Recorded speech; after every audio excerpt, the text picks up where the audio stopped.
Wild Robot. Released September 27, 2024. Directed by Chris Sanders. Written by Chris Sanders and Peter Brown. Starring Lupita Nyong'o, Pedro Pascal, and Kit Connor.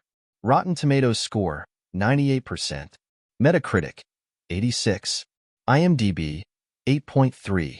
Welcome back to Real Reviews. Like always, I am your host, Lee. Today we are talking about the new animated movie, Wild Robot.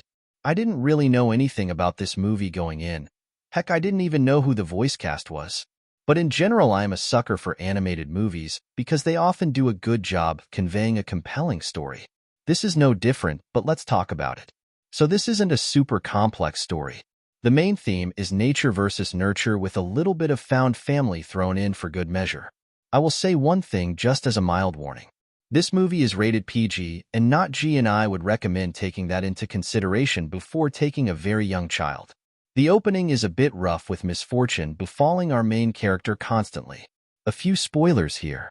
So the general setup is that Roz is on an island after whatever transport she was being shipped and crashed during a bad storm. Roz is a robot designed exclusively to do tasks for people and in a place with only animals that is a bit challenging. After being shunned, attacked, and chased, Roz falls down a cliff onto a goose nest, killing the mother and leaving a single egg. That egg hatches and an animal tells Roz her task is to make sure the baby goose is fed, can swim, and can fly before migration. This introduces us to Fink the fox and Brightbill the goose. This leads into Roz and Fink characters that are very unfit to raise a goose working together to get Brightbill ready in time. This actually goes right into one thing I didn't like about the movie because at first I just felt like it was weird and then they confirmed it. Roz is supposed to have access to the entirety of human knowledge, and heck, she even has a signal where she is in case she needs to download something. But she doesn't know how a goose is supposed to swim, so she teaches Brightbill to swim like a human. A plot point that is introduced later in the movie is where you think you belong and where you actually belong not necessarily being the same thing. Ultimately, this is a heartfelt story about how the people that care for us are our family, and that we can overcome our nature or programming to grow into what is needed. The voice acting is fine. There wasn't any time when I thought, oh, I know who that is.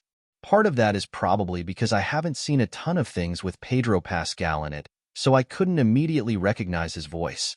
But as soon as I looked it up for this video, it clicked in my brain. Lupita Nyong'o was delightful as Roz. Even after knowing it was her, I can't hear it, which means she at least put in some work, and she does a great job portraying that kind of flat, unemotional robotic voice. Stephanie Hsu also does a great job as the seemingly maniacal process-driven, means justify the ends ventre.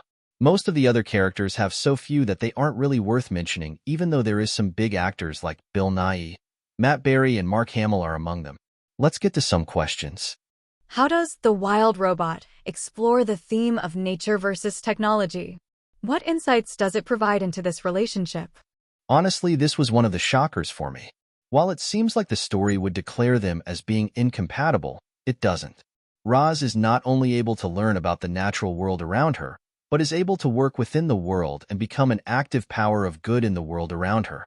And when she gets hurt, the animals and the world provide for her. What role do the animal characters play in the story? How do they contribute to Roz's development and the overall narrative? Most of the animals are at best disinterested but wary of Roz. Some are trusting and try to be helpful. Few are actively hostile. The animals really exist as a group that Roz needs to be part of so Brightbill can have a chance to succeed. Each time Roz is in need, an animal does step up to help her out in some way. Part of that is because for most of the movie, Roz is likely seen more as the weird neighbor more than a malicious force. How does the animation style of The Wild Robot contribute to the storytelling? I think the animation does a good job because Roz keeps each ding and scratch throughout the movie, keeping us aware of what she has been through.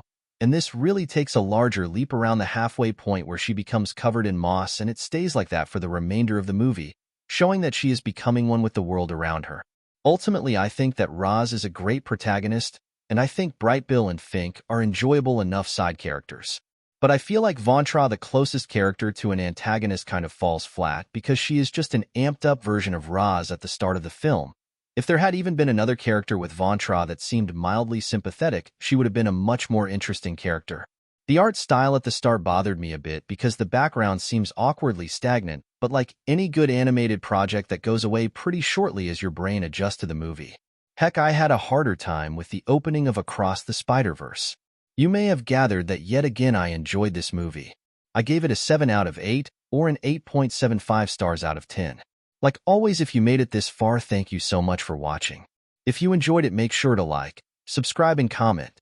I typically have at least 2 videos out per week, real reviews like this or AI reviews depending on releases. Until next time,